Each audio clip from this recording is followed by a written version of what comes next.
bile plateau kilifa bi di professeur Abdoulaye Mbow mu fas yéene càmbar faram-fàccee lépp luy jëm ci wàllum actualité waaye laataa ma koy jox kàddu bi damay ñëw ci ponk yi nga xamante ne moom la ñu fas yéene waxtaanee ci bile jotaay assemblée nationale Farba Ngom devant la commission ad hoc donc dinañu taxaw càmbar tamit mbir boobu laataa ñuy dem sur kàddu yi nga xamante ne le président de la République Bassirou Diomaye Diakhar Faye ak son premier ministre jot nañ ko yëkkati le sermon de Diomaye et les mises en garde de Sonko donc dina nekk tamit ponk boo xamante ne dinañ ko waxtaanee ci bile jotaay convocation de Omar Sow Abou Diallo ak Ardo Gningue un mauvais temps pour les chroniqueurs donc dina nekk tamit waxtaan yoo xamante ne dinañ ko sekk ak yéen ci bile jotaay avant de terminer avec les divers de l'actualité professeur Abdoulaye Mbow maa ngi lay nuyu di la siyaar di rafetlu sa teewaay fii ci biir DKR 221. Haj Mamour ñu ngi lay nuyu bu baax di la siyaare bu baax di nuyu seraan ñëpp di ñaanal ñëpp tawfeex ak taysiir. di la jaajëfal bu baax a baax professeur di leen jaajëfal tamit yéen suñu mbokk internautes yi nga xamante ne yéen a ngi ñuy bàyyi xel saa su nekk fii si biir DKR 221 donc comme ni ma ko annoncé léegi nii tey mardi Farba Ngom devant la commission ad hoc cet après-midi professeur Abdoulaye Mbow ban lecture ngay def tey jii concernant la situation de Farba Ngom. C'est une situation tout à fait normale. Par rapport à un circuit tout à fait normal, et par rapport à une demande tout à fait normale, consistant à aller dans le sens d'une normalisation dans tout ce qui est lié à la gestion des comptes et à la réduction des comptes. defe naa ni amul leneen loo xam ne war nañ see mën a parparloo. Surtout que boo xoolee procédure bi nuñ ko enclenché procédure bi dafa jaar yoon. boo defee saisinu garde des Sceaux bi jëm ci président Assemblée nationale. Convocation bureau des présidents.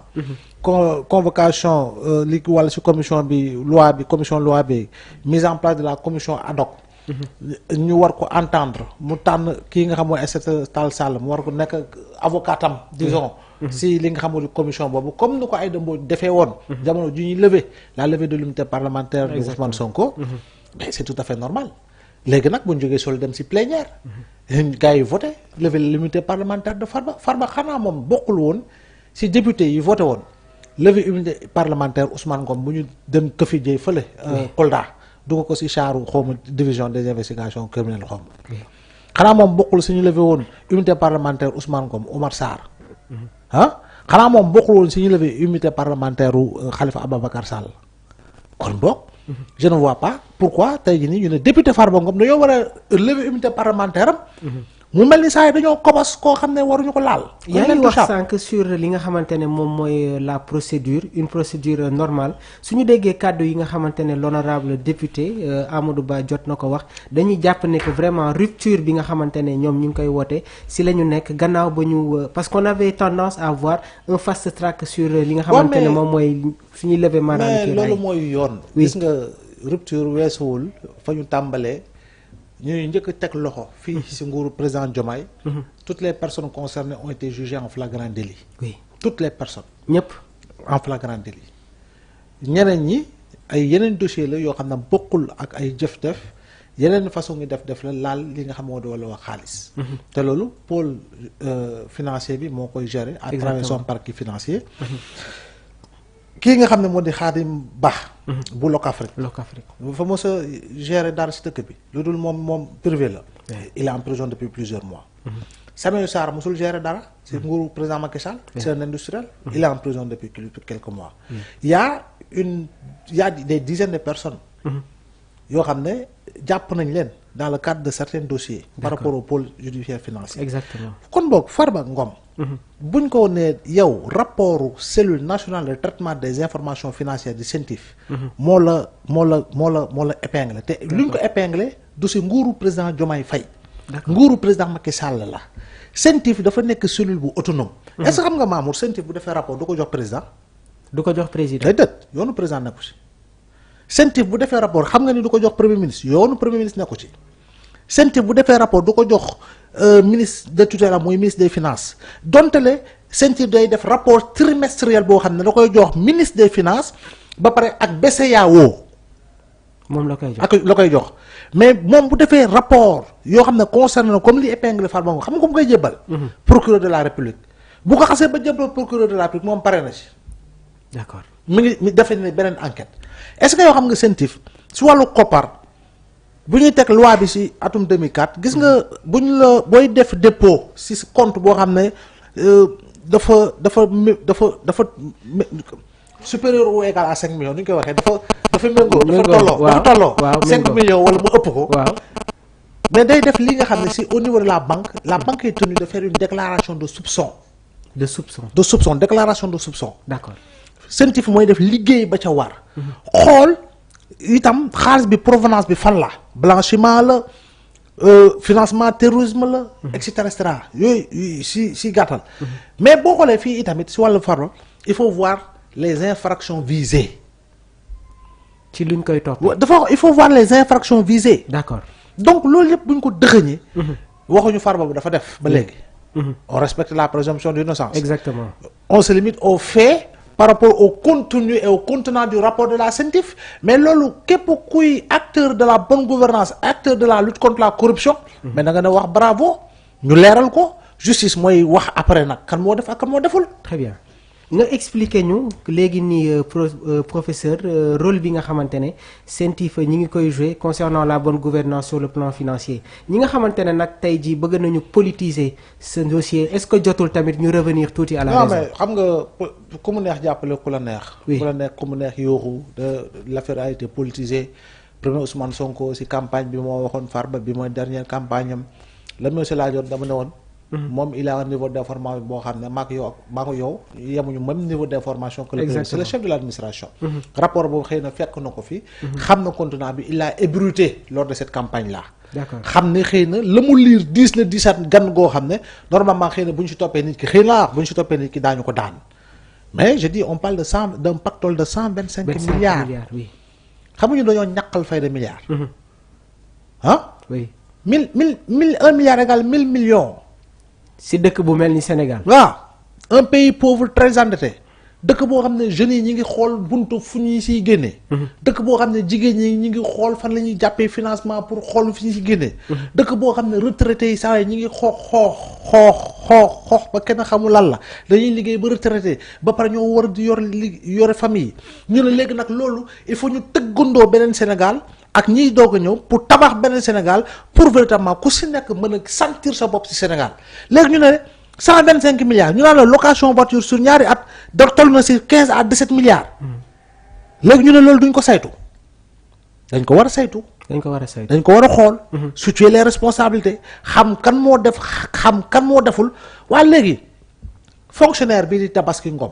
oui moom Farba da ko ëpp droit ci Sénégal. keneen nag keneen ñuy teg loxo ñëpp Farba da leen ëpp droit ci Sénégal. Farba moom il est plus sénégalais que les autres.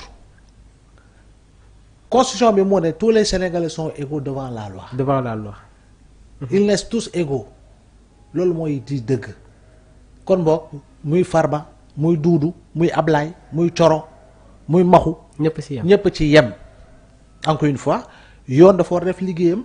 ku def ñu xam ne yaa def ku deful ñu xam ne yaa def kenn nag waxul kenn amul droit ji nit ki ne ko yow déedéet présomption d'innocence dañ koy préserver dañ koy respecter bu ñu yeggee ci cappaandaw ga nag ñi yor wàllu yoon en toute impartialité ils vont trancher. Très bien. Et ils vont situer les responsabilités. Professeur affaire Farba Ngom bi soulever ay polémiques yu bëri ci biir réew mi ba ñu ngi commencé sax di dégg des propos ethnicistes ci wàllu boobu tamit est-ce que waruñu def attention si lépp luy jëm sur la division sociale. Non, le procureur doit sévir. ci wàllu boobu. Non, le procureur dafa war a yore bantam. Ah waaw il doit sévir. Il doit sévir de manière sévère. Parce que kenn amul droit remettre en cause notre commune volonté de vivre ensemble. Sénégal tabaxuñu ko à partir de 1960. Sénégal tabax nañ ko avant 1960 tabax nañ ko à partir de 1960. tabax nañ ko au-delà de 1960 ñu ngi wéy di ko tabax. kon boog wàllu wax yoo xam ne dafay laal xeet ak waaso surtout nag ab nit boo xam ne. Tu es sénégalais tu as été élu député. Du Sénégal je dis bien député du Sénégal représentant du Sénégal du peuple sénégalais ñu bëgg la dëkkale fenn foo xam ne rek si wàllu xeet ak waaso lay andi.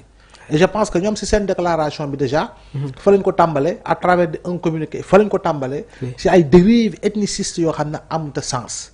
On ne doit pas en réalité pour certaines considérations bëgg andi une division liée au régionalisme liée au communautarisme liée à l'ethnicisme liée à la religion et aux confréries pour véritablement mën a dëkkale nit ki fenn si wàllu dëgg. loolu ku mu si doonu ku jiite réew ak ku jiite réew. kuy citoyen ku dul citoyen ku si tabaxee noonu rek. nekkoo si yoon te su boobaa nag yoon dafa war a dal sa kaw. parce que tamit woote Futanke beeg nangam mais Farba waa Louga bu leen neexee jàppale ko. waa Kaolack waa Tamba waa Kédougou. lu tax ñu bëgg a orienter mbir mi ci benn ethnie. je pense que loolu nag c'est assez dangereux. loolu war nañu ko mën a moytandiku. xam ne Farba c'est un Sénégalais c'est un justiciable c'est un citoyen sénégalais ku mu neex jàppale ko ku mu neex bañ ko jàppale. waaye nag ñu teg ko ci dëgg ak xam-xam.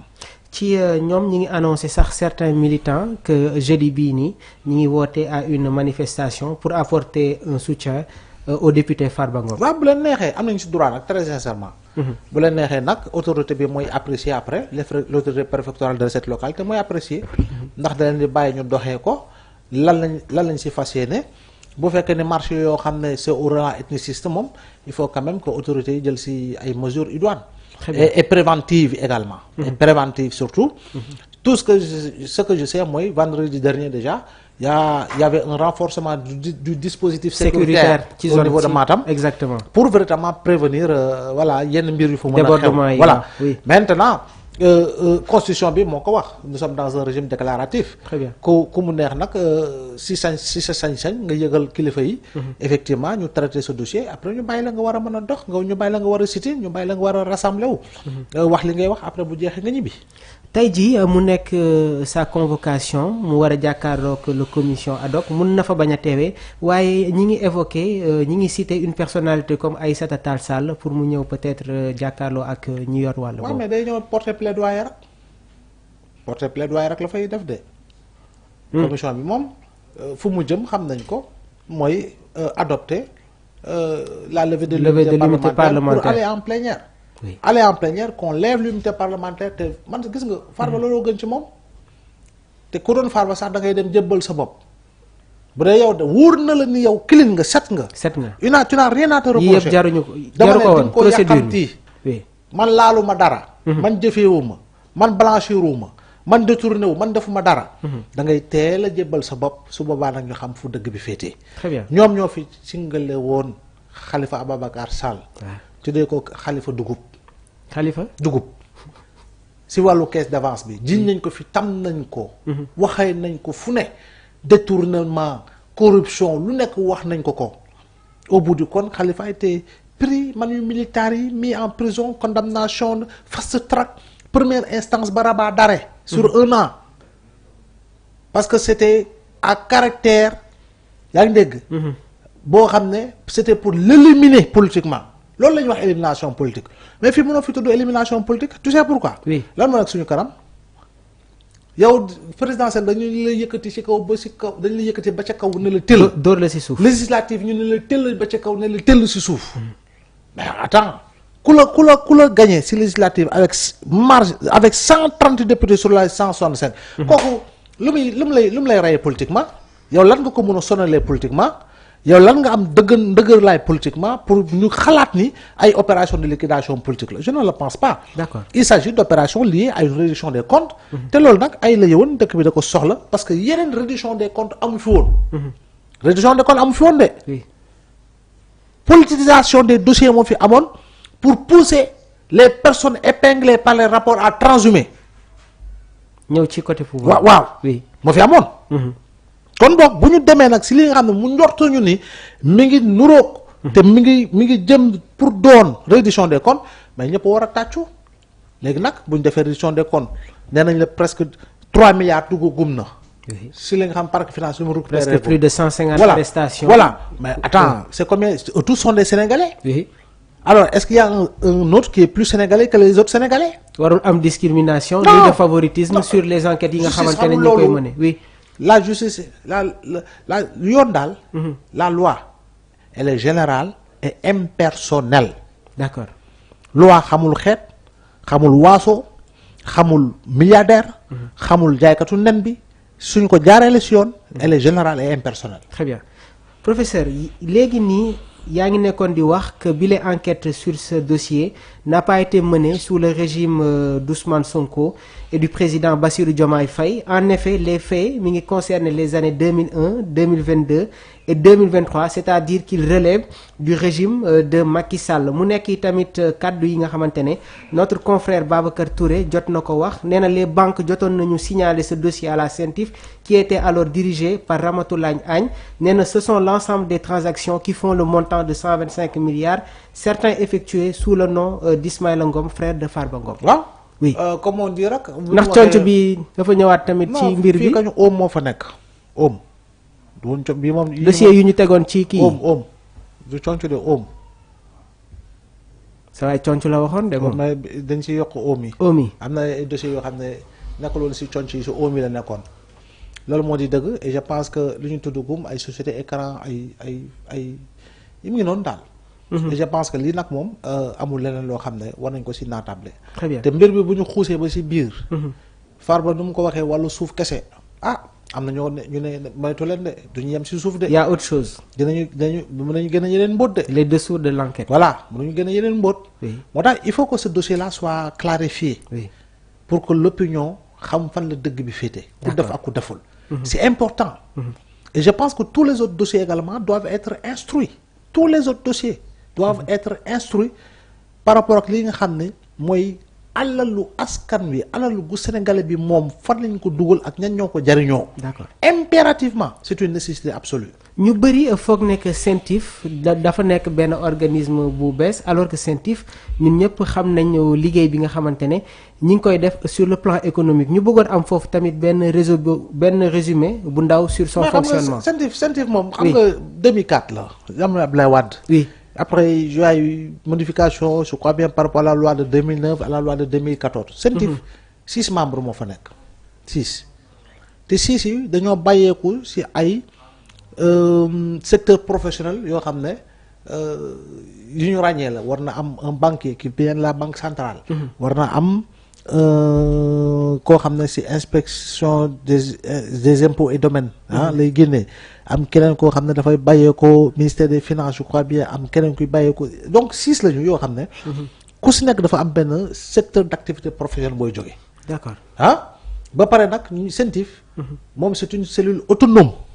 autonome du xaar ñu président naan ko jógal wala premier ministre naan ko jógal c'est une structure autonome c'est une cellule autonome qui a un budget autonome un budget de fonctionnement autonome dégg nga ma autonome ba pare dafay respecter procédures yi nga xam ne dafa lamboog bonne gouvernance liée aux institutions financières yoo xam ne dafa soxal UEMOA dafa soxal CEDEAO dafa soxal yeneen kuréel yi gën a yaatu te loolu boo koy xool la ko muur lépp moo di GIABA mooy groupe interafricain de lutte contre le blanchiment d'argent et le financement du terrorisme.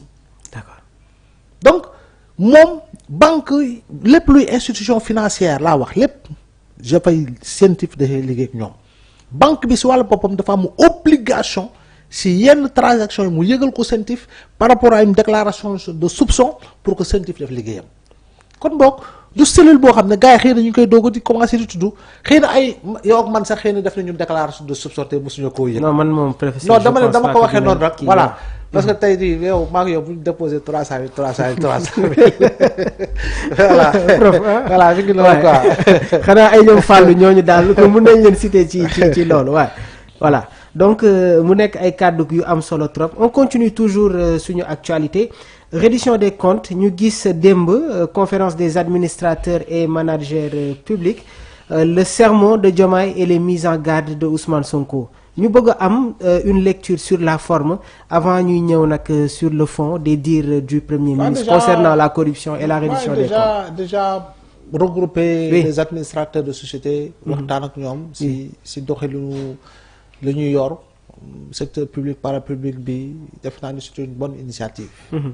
déjà loolu c'est déjà pratiquement une première ñu defee ko noonu. donc je pense que lu baax la. pour véritablement mën a gën a xam yenn mbir yi si wàllu administration. si société yi nu ñu koy doxalee nu ñu koy jëfee. te jàpp naa ni li ci président wax ak li ci premier ministre wax lu baax la. loo xam ne xëy na bu ñu ci tënkoo def ci li war daañu mën a jural Sénégal loo xam ne lu baax la ci wàllu administration de manière générale.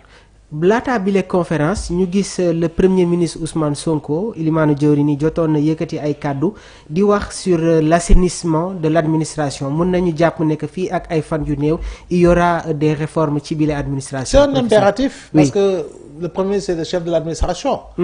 Administration sénégalaise ñëpp xam nañu ni c'est un héritage de l'administration coloniale. am na lu bari loo xam ne xëy na soppeeku na ci régime yi fi jàll mais lu bari dafa sooke. te jàpp naa ne nag il faut quand même que l'on aille vers des réformes structurantes yaa ngi dégg. pour mën a tabax beneen façon administration une administration beaucoup plus accélérée. par rapport ak li nga xam ne mooy procédures yi ni muy doxee ak ni muy yéexee lourdeur administrative yi. ak fainéantisme bi ñu passez-moi l'expression bi nga xam ne dañ koy constater ci administration bi.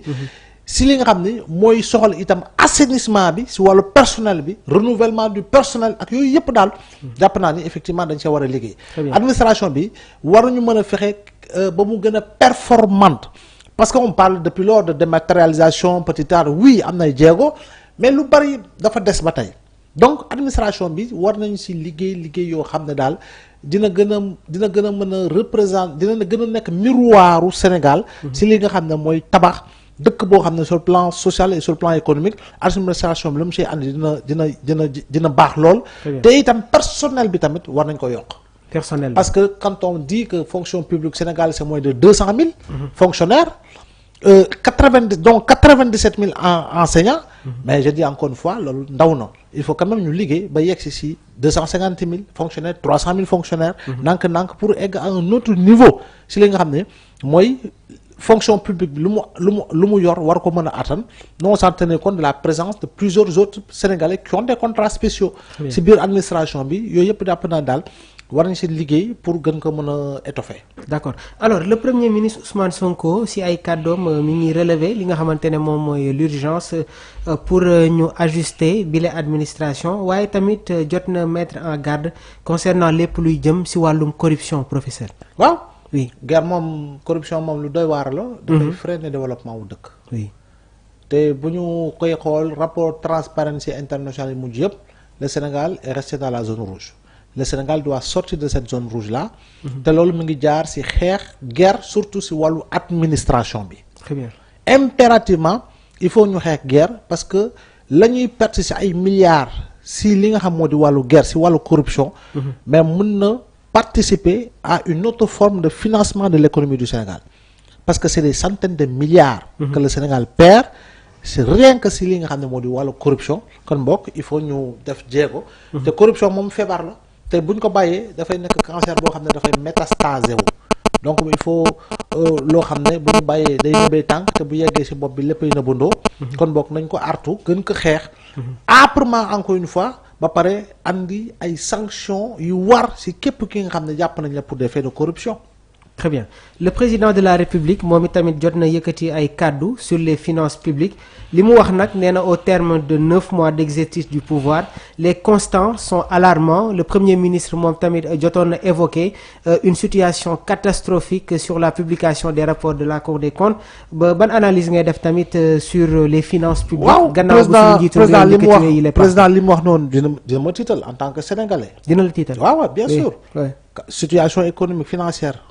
si la situation est catastrophique. Effectivement on se dit que waaw suba gannaaw suba du neexagul. xëy na gannaawaat suba lay commencer di xeeñ neex. ba beneen gannaawaat suba yi xëy na neex bi di commencer di gën a nekk dëgg. exactement mais pour le moment la situation économique est difficile. Sénégalais bi sax lambda bi nga xam ne xamul sax luy finance publique day toog ma la dëkk bi dëgër na. maanaam pour une explication beaucoup plus terre à terre. léegi nag bu ngeen njiitu réew bi wax na ko. premier ministre waxoon ko incité waat si mooy kon moom la mu waxoon si déclaration de politique générale am la ñu donn si dëkk bu nekk si feebar sur le plan économique et financier. dafa jéggi dayo te mësta am si alternance yoo xam ne am na fii Sénégal. kon boobu pour dire que liñ fi bàyyi muy héritage dafa diis 14 000 milliards nga war ko fay di diggante 2024 ak 2029. pour un pays pauvre qui s'appelle le Sénégal ak yeneen jafe-jafe sur le plan financier nga war a endetté wu pour continuer di fay say bor dafa 10 déjà. kon bokk effectivement situation boobu moom dina doy waar te encore une fois du aveu de faiblesse. par manque de solution. wax li am baax na pour que sénégalais yi xam ban dëkk la ñu nekk ak lan la ñu donn pour ñu xool itam ensemble comment les gens vont trouver des solutions pour véritablement mën a jëm si li nga xam ne mooy un assainissement des finances publiques pour rehausser également le niveau de frappe et la force de frappe justement du Sénégal sur le plan économique et financier. L'inefficacité de l'action des pouvoirs publics, mauvaise gouvernance, administration hypertrophiée, doublon entre secteur public et le parapublic. Oui. loolu moom dëgg la hypertrophie boobu maanaam voilà loo xam ne dafay yokk di jël poids rek. di nganda rek.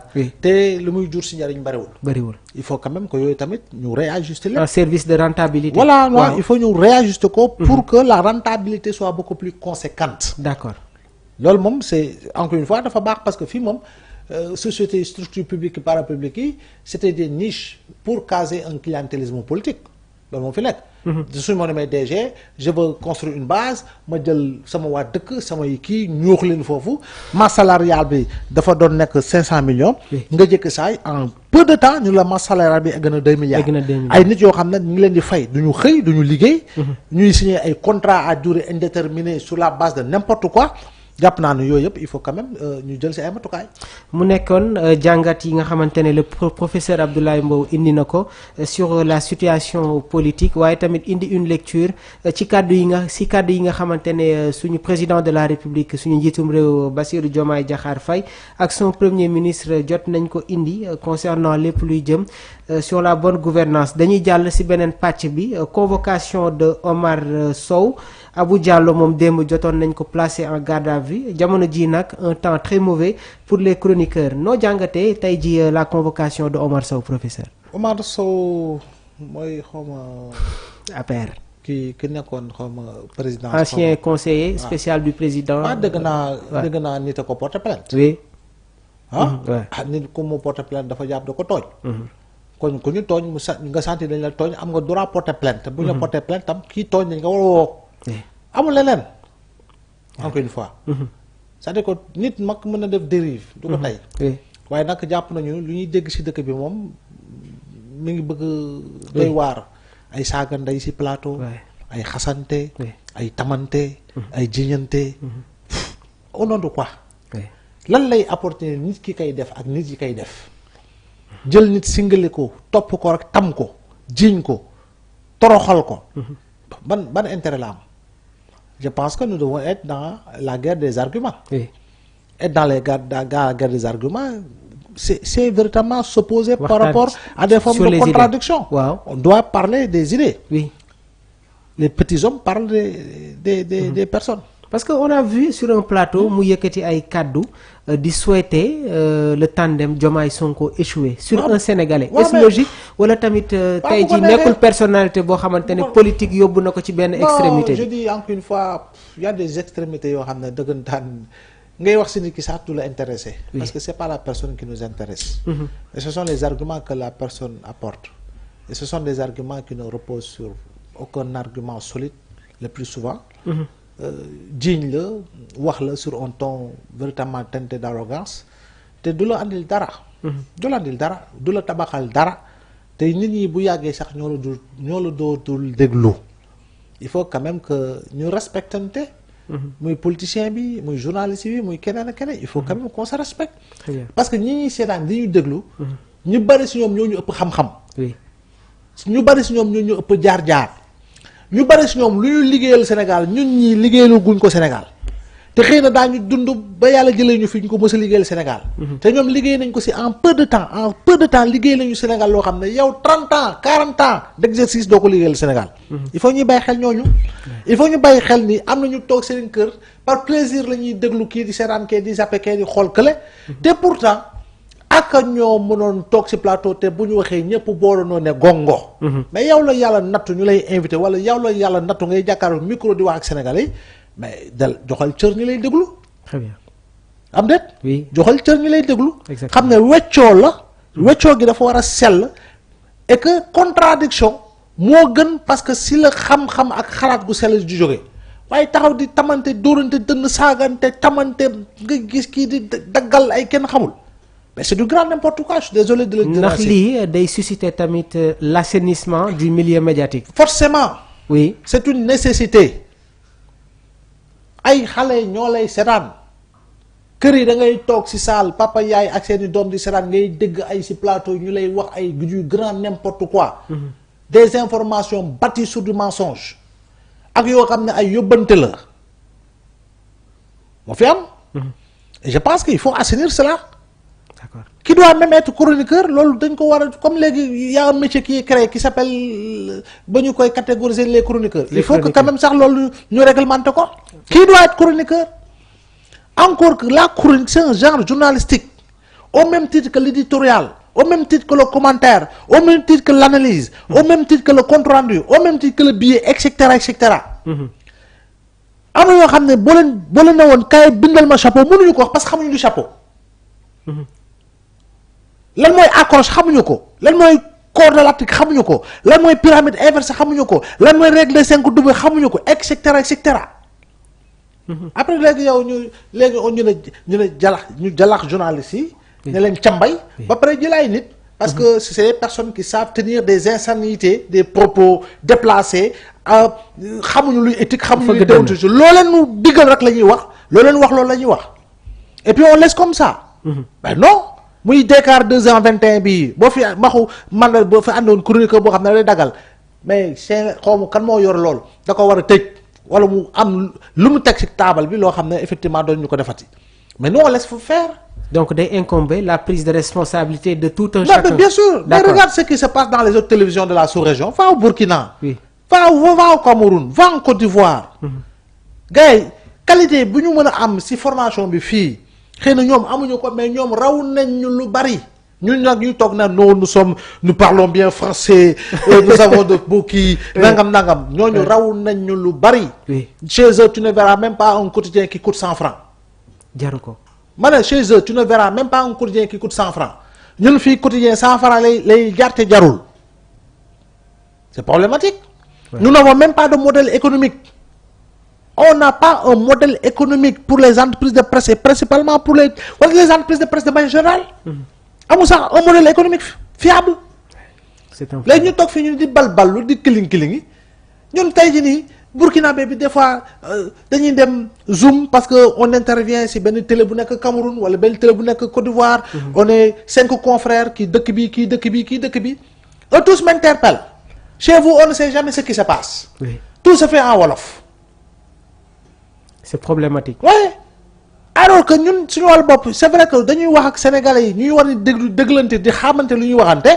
Mais acceptons que parmi nous, il y a également des intellectuels. Une communauté. Non, il y a des intellectuels. Il y a des universitaires. Il y a des chercheurs. Il y a des élèves. Toutes catégories confondues. Il y a des étrangers qui vivent parmi nous. Nous également, ils ont droit à l'information d'une autre manière parce que am na loo xam ne dañ koy soxla di dégg di ko gën a comprendre pour mu mën leen gën a mën a outiller si li nga xam ne mooy seen domaine d'activité. Yep, nous on ne tient pas compte de ça. Werante, xarsante, ñun japp nañu buzz bi, il faut nga wax lu ñaaw pour nga am buzz parce que c'est la course aux vues. Oui. Mais c'est honteux. Parce que c'est la course aux vues. Man na wax tot pour am 30 000 vues. Ban jariñ la am? Ñu titre dugal. Titre dugal def la góor bi Abdoulaye Mbow un jour yi la xoma la ak lan. Ñepp dugg ca ñu ne 35 000 vues waaye suba nañ ko tollanti waay ban sens la am ban jàngat nga ci am te vidéo boobu noonu c'est fini dootul réer d'ici 20 ans 30 ans ni la koy tagalaat naan sa doom wala sa sët xoolal sa bàyyi jamonoom ni mu mënoon dagal moom moo doon wax lii aka mënoon xaste jamonoom aka mënoon wax lu ñaaw jamonoom te boobu yaa ngi bi jaaw toog ci grand place bi du jouer au sage te yow ba nga say toll doxaloo doxalin goo xam ne yow ka nga mag dina mën a jariñ ci sa wax loolu ma fi nekk. c'est ça. interview sax xamatuñu ko. interview c'est un genre journalistique. ñun pour ñun da ngay woo nit jàkkaarloo ak moom il faut nga xas ko. il faut nga tam ko. il faut nga jiñ ko il faut nga merloo ko. alors que l'interview peut se passer de la manière la plus normale de la manière la plus courtoise qui soit. te di nga waxloo nit ki li nga ko bëgg waxloo. parce que interview également c'est une technique. waaye c'est pas n'importe qui. nit ki da koy jàng. dafay génn am diplôme am. ñu ne am na licence 2 licence 3 am na master en journalisme spécialisé en communication tel loolu moo fi nekk Mamour. c'est ça professeur. mais c'est du grand n'importe quoi malheureusement. man tey ku ma dénk Kenkayre ma dem toog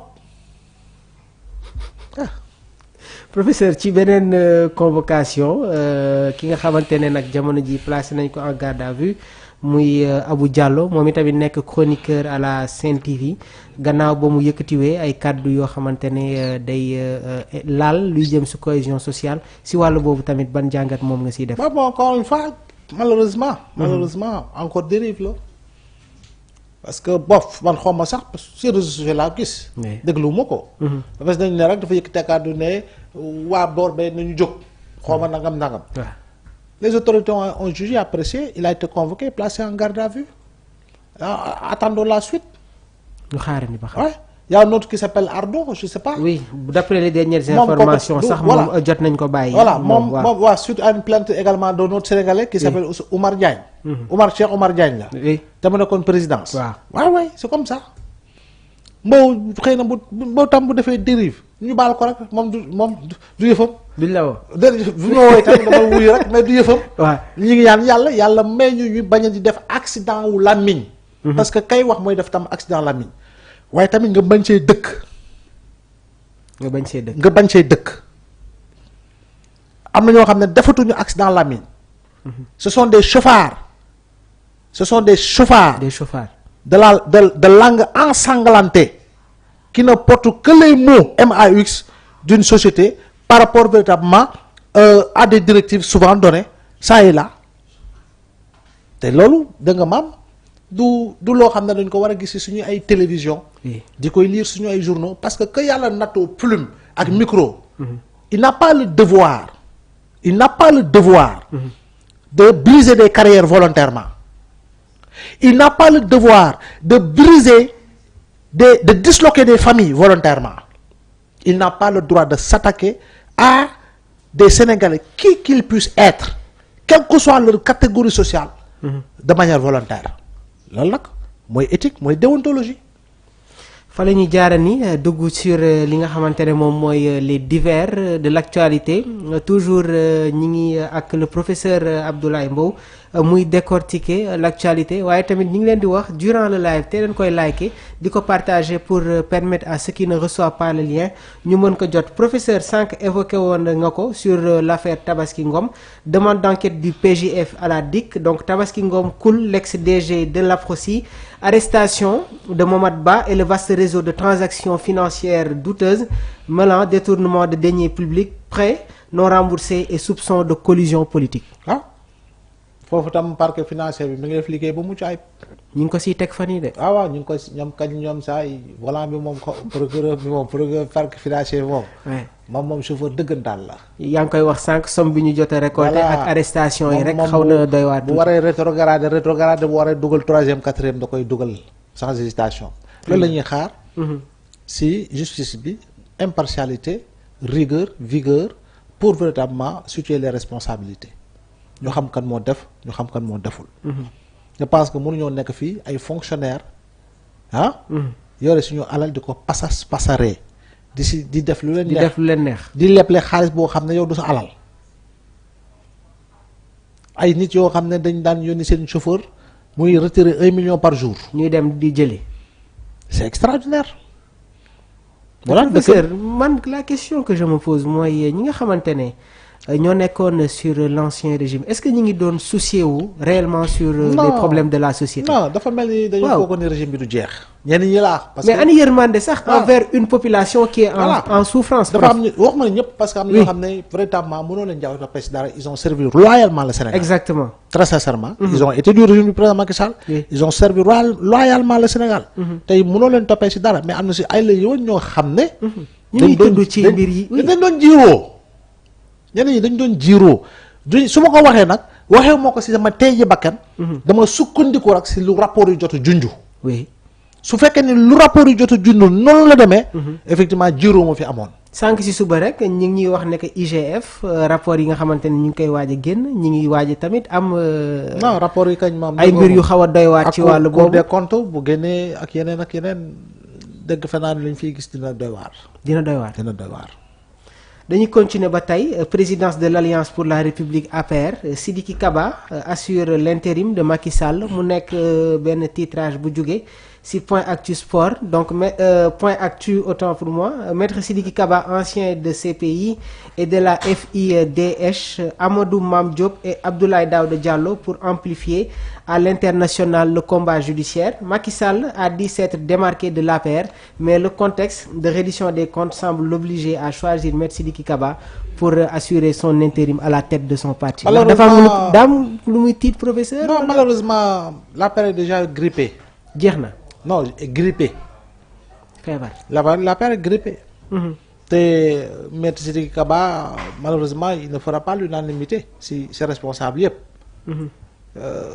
loolu liggéey bu jiitu la woon laata ñuy perte nguur gi. liggéey bu jiitu la woon. waaw bu ñu structuré woon seen parti bu ñu leen koy wax. defe naa lii yëpp du ci am. l'APR est devenue une armée mexicaine si elle ne l'a pas toujours été. d'accord. et c'est dommage mais parti la boo xam ne ndëgër laay amutu ko. dëggantaan ndëgër laay amu ko ay contexte ay situation moo leen di boole. mais objectif bu ñu amoon sur le plan politique dafay nax saay si lu bari. te l'APR a toujours été minée par des crises de leadership et des guerres intestines bu ñu accéder au pouvoir ba tey guerre intestine crise de leadership moo bu mës a am il y a un conglomérat de responsables autour d'un leader qui s'appelait Macky Sall loolu moo nekkoon APR. voilà. professeur xam naa lu ñuy dese ci ay waxtu du bëri noonu waaye il faut que ma ñëw tamit ci coow bi am maison de la presse. Le CAP ak le CEDEPS ñoom ñu ngi ruer dans les brancards Biagui précise et appelle à la retenue. waaw mais xam nga bu ñu songandoo Biagui boof wala ñeneen ñi bu ñu songee Biagui daf may jaaxal. oui man personnellement. parce que tamit ku xam Sambou Biagui xam ne dafa mës a liggéey autour du dialogue. exactement si li nga xam moo di médias yi. ak problème yu mën a am. oui. ce n'est pas pour rien que moom qui a été l'un des principaux géniteurs de l'association de la presse pour l'entraide et la solidarité ñu tabb ko mu nekk président ba. ce n'est pas pour rien également bu ñu ko tabee directeur général maison de la presse. yàggul tuuti mu rassembler le président du conseil national de régulation de l'audiovisuel. oui. le directeur général de l'agence de presse sénégalaise. le directeur général de la radio-télévision sénégalaise représenté par le directeur de la télévision Pape Madi. Le directeur général du bureau d'information gouvernementale et un ministre conseiller du président pour waxtaanee jafe-jafe yi entreprise de presse am ci wàllu reconnaissance bi ñu xool naka lañu jouer au dialogue waaw ko dox loolu dina empêcher CEDEPS mu def conférence de presse je ne le pense pas. te man li mu wax noonu jàpp naa ni c'est assez convaincant parce que bu fekkee dañ ko interpeller dimanche. te moom mi ngi woon Tambacounda. professeur man yónnee naa ko message. ne ko dama bëgg am un entretien ak yow mu wax ma ne que avant lii di am mu ne ma je suis en voyage. voilà su ma ñëwee. voilà loolu moom mën naa ko seet kon boog moom ku nekkoon Tamba. oui ñu interpeller dimanche. te foofu gratuité la pour toutes les entités de la presse. mais au préalable da ngay def li nga xam moo di demande bi. exactement pour mu bañ a am ay collusion. si daje yi fay am. très bien mais dimanche maison de la presse am administration la. mais dimanche kenn du liggéey. oui. mais xanaa doo xëy nag 8h wala 9h nga ne yow da ngay def demande ñu traité la ko pour nga def sa conférence de presse 11h. oui c'est ça loolu moo di dëgg nag. exactement je pense que kooku lu muy liggéey yëpp si wàllu média yi si wàllu presse si wàllu journaliste yi. jàpp naa ne lu tey mooy jéem a faagaagal kenn si journaliste yi. Nous allons terminer avec l'actualité internationale. Investi hier 47e président des États-Unis d'Amérique. Trump 2 est le début de l'âge d'or de l'Amérique. Il promet la fin du déclin américain. Donald Trump. moom sur le plan intérieur moom aux États-Unis gëm naa ni dina relever waat le niveau. démb ñëw na rek commencer signer certains décrets. dina yéegalaat le niveau économique moom. loolu moom c'est Trump. waaye nag le Trumpisme également est bâti sur loo xam ne kenn xamul fu mu jëm. Trump moom ça c'est un impulsif day ñëw rajaxi lépp saaga na Afrique xam nga si mandaam ba jiitu malheureusement lu mu ñu baal ma si kàddu gis nga continent de merde noonu la ko waxee mi ngi naan day annexé Canada voilà nangam voilà donc ba gis nañu sax ay yeneen dirigeants yeneen dëkk yi commencé génn di wax ay décret une vingtaine dizaine de décrets bon Trump daal mi ngi noonu xam naa daal jàpp ni sur le plan de la géopolitique moom lu muy jaxase dina bari. Très bien donc mu nekkoon ni tamit tey seen numéro bu face à l'actu oui Fallou voilà donc mu nekkoon seen émission tey face à l'actu ñu dalaloon ci bile plateau le professeur Abdoulaye Mbow donc émission bi dafay continuer ba tey ñu fas yéene du yàgg tuuti dalal ci bile plateau suñu gan donc professeur ma bàyyi la nga tàggatoo ak suñu mbokk internet yi. waaw tawfeex ak tey si ñëpp incha allah. di la jaajëfal bu baax a baax waaye tamit fàttewuñu fi nga xamante ne foofu la ñu war a jaar. pour tamit les styles vestimentaires fàttewuñ ko.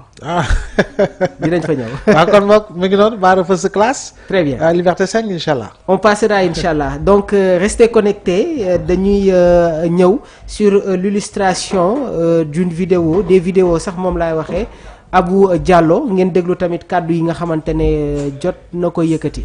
buñ ko ne ñoom buñ ko jëlee ci angle judiciaire buñ ko jëlee angle judiciaire ñoom. di ko xeexee bataille judiciaire ñu ngi tardé. parce que Ousmane Sonko war na ñëpp yoon bi. oui. war na ñëpp yoon bi. une affaire politique Abdoulaye Wade nee na ci ñi jàngal ci xam-xamam kenn du ko régler tribunal. kenn du ko régler tribunal de parce que avant ñoom ñuy instruire kuréel bële institutionnel kuréelu procureur yi ak yeneen ak parquet judiciaire yi ci télé yeeg rajo yeeg sàmm tàmbali nañu jugé nañu condamné nañu. très bien léegi nag. kon nag affaire politique la. Farba wax naa li ma wax dama ne Mbaye Diouf ba mu nekkee Thiès dañ ne moo tere woon PDS gagné bi Ablaye Wade gagné dañu woo Mbaye Diouf Idrissa Seck bi mu nekkee Thiès Ablaye Wade da koo woo ñu ne Thiès Farba Fuuta